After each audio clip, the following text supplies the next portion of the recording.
Hello everyone. आज के इस वीडियो में हम लोग क्वाड्रेटिक इक्वेशन को सॉल्व करना सीखेंगे and that is by the factorisation method.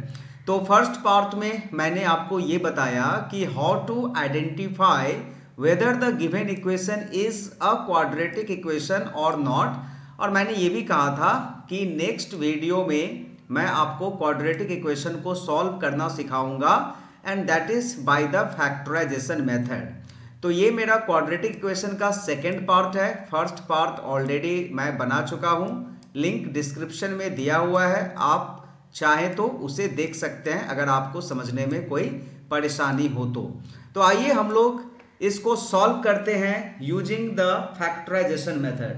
तो फैक्टराइजेशन मेथड अप्लाई करने से पहले एक चीज मैं क्लियर कर रहा हूं यहां पर कि फैक्टराइजेशन आपने क्लास 8 में सीखा हुआ है। तो hope you all have the concept that how to factorise the polynomial. तो इसके लिए मैं middle term factor method that means splitting the middle term factor method का यूज करूंगा और जो -3x है इसके जगह पर मैं -5x एंड +2x लिखूंगा, क्योंकि -5x + 2x जो होता है वो -3x होता है। और अगर हम लोग -5x और +2x को मल्टीप्लाई करें तो दिस विल गिव -10x² जो कि इस दोनों का प्रोडक्ट है। तो मैं ये भी आपको थोड़ा सा इंफॉर्मेशन दे दिया ताकि अगर आप भूल गए हों तो आपको याद आ जाए। तो ये मैंने लिख दिया -10 = 0। और अभी हम लोगों को क्या करना है, फर्स्ट दो टर्म में से कॉमन लेना है। तो x² - 5x में से x कॉमन है। x कॉमन लेने के बाद जो ब्रैकेट के अंदर बचेगा वो x - 5 बचेगा। और जो लास्ट टू टर्म्स हैं 2x - 10, इसमें से 2 कॉमन आएगा। तो 2 कॉमन लेने से जो ब्रैकेट के अंदर बचेगा नंबर वो x - 5 बचेगा एंड दिस इक्वल टू 0। और अभी हम लोग फिर अगर x - 5 को कॉमन ले लेंगे तो फिर x + 2 जो है वो सेकेंड ब्रैकेट में आएगा। तो यहाँ तक जो है वो तो फैक्टराइजेशन का ही कॉन्सेप्ट था। हम लोगों ने क्या किया, सिर्फ फैक्टराइजेशन किया। अब हम लोग क्वाड्रेटिक इक्वेशन का कॉन्सेप्ट यहाँ पर यूज करेंगे। तो इसके लिए हम लोगों को करना क्या है, यहाँ से हम लोगों को शुरू करना है आइदर हम लोग इसीलिए यहाँ पर लिख रहे हैं क्योंकि यहाँ पर जो फैक्टर्स आए हैं x - 5 एंड x + 2, इसमें से दोनों इक्वल टू 0 होगा। तो जब हम लोग x - 5 = 0 करेंगे तो इधर से x का वैल्यू जो है वो 5 आएगा। या फिर हम लोग जब x + 2 = 0 करेंगे तो फिर x का वैल्यू जो होगा वो -2 आएगा। तो देखिए क्वाड्रेटिक इक्वेशन में जैसा कि मैंने बताया था इसका डिग्री 2 होता है और डिग्री 2 होने के साथ साथ इसमें जो वैल्यू निकलते हैं वेरिएबल के वो भी 2 निकलते हैं। ये कंपलसरी है, 2 निकलना ही पड़ेगा क्वाड्रेटिक इक्वेशन में, वेरिएबल का वैल्यू जो भी उसके अंदर वेरिएबल है। हेंस जो यहाँ पर x का वैल्यू आया वो 2 आया और ये जो दो वैल्यू है वो क्या क्या है, एक है x = 5 और दूसरा है -2। तो इस तरह से हम लोग फैक्टराइजेशन मेथड से क्वाड्रेटिक इक्वेशन को सॉल्व कर सकते हैं। तो और मैं एक इक्वेशन बताऊंगा सेकेंड टाइप का, और जो सेकेंड टाइप का क्वेश्चन है वो अभी आपके स्क्रीन पर है। इसमें जो सवाल है वो है √2x² + 7x + 5√2। तो पहले वाले से ये थोड़ा सा डिफरेंट है। इसमें रूट यहाँ पर देख रहे हैं आप √2 है और 5√2 है, लेकिन हम लोग इसको फैक्टराइज ही करेंगे। तो अगर √2 को 5√2 में मल्टीप्लाई करें तो ये कौन सा नंबर देगी, ये नंबर जो है कौन सा फॉर्म होगा, यहाँ पर आप लोग में से सभी जानते ही होंगे कि √2 को जब हम लोग √2 से मल्टीप्लाई करेंगे तो ये 2 हो जाएगा और 2 × 5 जो है ये 10 हो जाएगा। दैट मीन्स हम लोगों को 10 को 2 पार्ट में बांटना है जिसका सम 7x आए। तो चलिए हम लोग देखते हैं 10 का ऐसा कौन सा दो पार्ट है जिसका सम जो है वो 7 आए, तो वो नंबर्स हैं 5x एंड 2x, बिकॉज 5 2 10 होता है एंड 5 + 2 7 होता है। तो हम लोग यहाँ पर जो है वो 7x के प्लेस में लिख देंगे 5x + 2x। आराम से लिख सकते हैं क्योंकि 5x + 2x जो है वो 7x होता है, तो कोई इसमें जो है वो गलत बात नहीं है, हम लोग लिख सकते हैं। और जो लास्ट टर्म है हम लोगों का वो है 5√2 = 0। अब हम लोगों को क्या करना है, यहाँ पर कॉमन लेना है। तो अब देखिए √2x² और 5x में क्या कॉमन है, तो सिंपल x कॉमन है। तो x कॉमन लेने के बाद जो यहाँ पर बचेंगे नंबर वो क्या बचेंगे, √2x बचेंगे, क्योंकि x² में से x कॉमन चला गया है और 5x में से x चला गया है, तो 5 बचेगा। चला गया का मतलब सब्ट्रैक्शन नहीं है, चला गया का मतलब डिवाइड कर रहे हैं। लेकिन प्रॉब्लम यहाँ पर है 2x + 5√2 में ऐसे अगर आप देखेंगे तो आपको कुछ भी कॉमन यहाँ पर नहीं दिखेगा। तो हम लोगों को करना क्या है, यहाँ पर √2 को कॉमन लेना है। अब आप कहेंगे कि √2 को कॉमन क्यों लेना है, तो इसके पीछे का लॉजिक ये है कि 2 को अगर हम लोग √2 से डिवाइड करेंगे तो क्या होगा, √2 को √2 से डिवाइड करने पर देखिए यहाँ पर क्या होता है। इसको अगर हम लोग रेशनलाइज करें √2/√2 तो 2√2 डिवाइडेड बाई 2 होता है, और ये 2 कट गया तो √2 होता है। तो दैट मीन्स अगर हम लोग 2 में से √2 को कॉमन ले लेंगे तो यहाँ पे √2 आएगा, और यहाँ पर क्या था, √2x था। तो यही लाने के लिए हम लोगों ने √2 को कॉमन लिया, और जब 5√2 में से √2 को कॉमन ले लेंगे तो ये तो सिंपल है 5 आएगा। अब देखिए ये जो चीज़ है √2x + 5, यही सेम चीज़ यहाँ पर भी आया है, तो और यही चीज़ आना भी चाहिए था, ठीक है। तो ये चीज़ आ गया है। अभी हम लोग दोनों टर्म में से जो है वो इसको कॉमन ले सकते हैं। किसको कॉमन ले सकते हैं, √2x + 5 को हम लोग कॉमन ले सकते हैं। तो अगर हम लोग √2x एंड +5 को कॉमन लेंगे तो सेकेंड ब्रैकेट में जो टर्म्स होगा वो x + √2 होगा।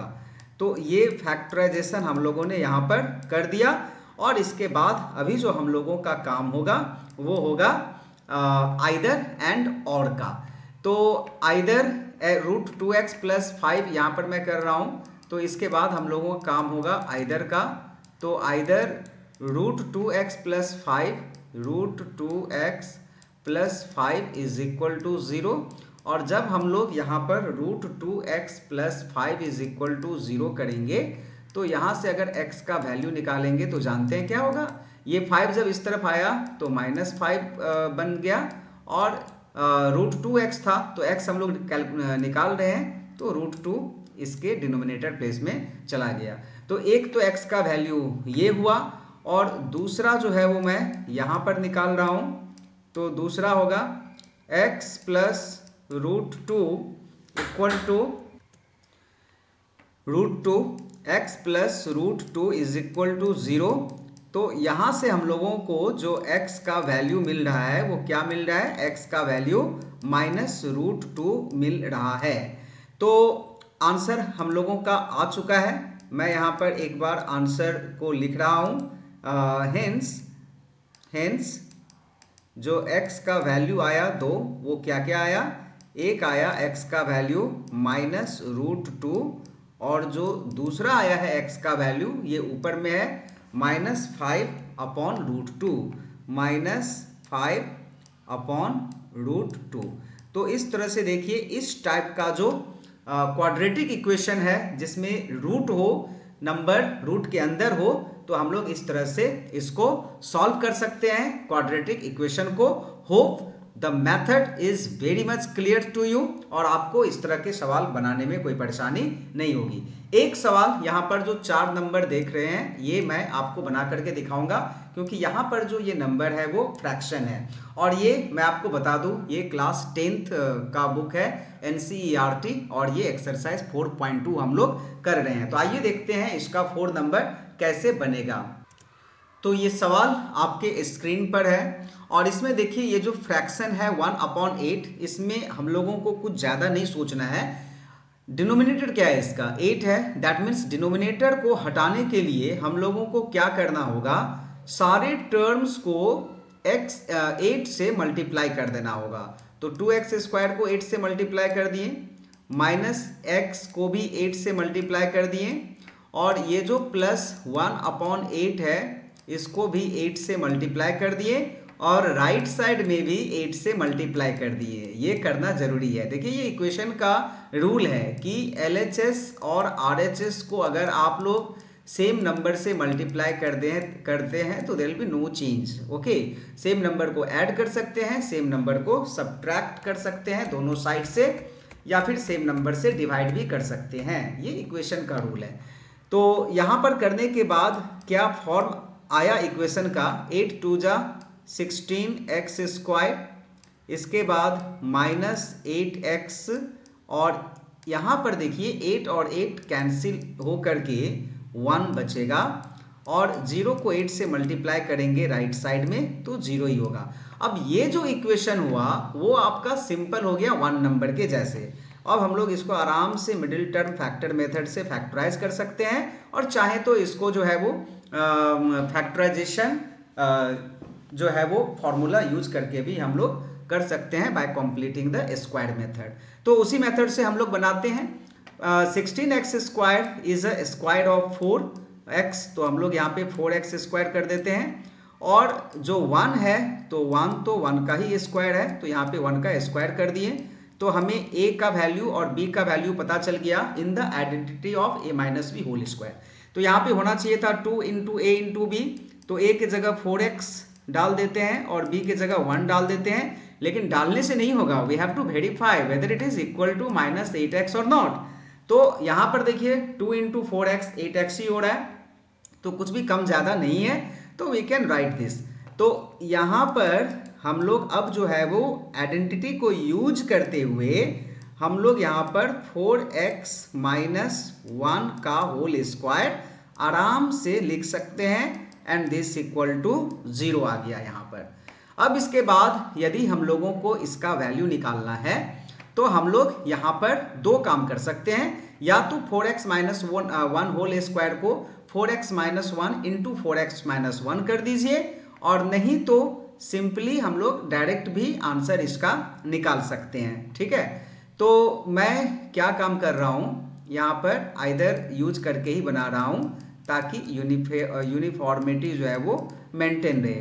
तो 4x - 1 इज इक्वल टू 0, तो यहाँ से जो है वो 4x का वैल्यू 1 आ जाएगा, और x का वैल्यू जो है वो 1/4 हो जाएगा। और देखिए, और अगर हम लोग करें और 4x - 1 = 0 भी अगर करें तो भी इसका जो आंसर है वो सेम ही आएगा, 1/4 ही आएगा। तो ये चीज़ आप लोगों को जानना जरूरी भी है कि किस तरह से हम लोग जो इक्वेशन को सॉल्व करते हैं तो किस टाइप के इक्वेशन का जो है रूट जो है वो इक्वल होता है, ताकि बाद में आपको पता चलेगा कि डिफरेंट टाइप्स ऑफ रूट्स होते हैं, real and equal, unequal, imaginary.